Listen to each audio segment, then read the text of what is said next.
গৌর হে গৌর আনলো মধুর নাম, যেই নামেতে মত হয়ে পাগল ধরা ধাম। গৌর হে। কীর্তন পর্যায়ের গানগুলো আর বিশেষ করে বাউল গান মানুষের মনের সাথে মাটির সাথে এত সুন্দরভাবে মিশে থাকে।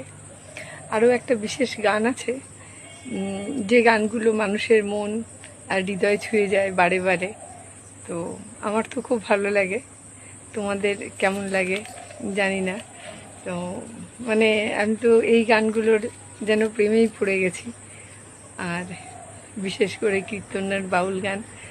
আর একটি গান আছে যেগুলো নৌকার মাঝি মোল্লাদের কাছ থেকে এসেছে, যেটাকে আমরা ভাটিয়ালি গান বলি। তো একটা খুব সুন্দর মন ছোঁয়া ভাটিয়ালি গান। কে যশরে ভাটি গাং বাইয়া, আমার ভাই জানের কয়ো নায়র নিত বাইয়া, তোরা কে যশরে কে যশরে।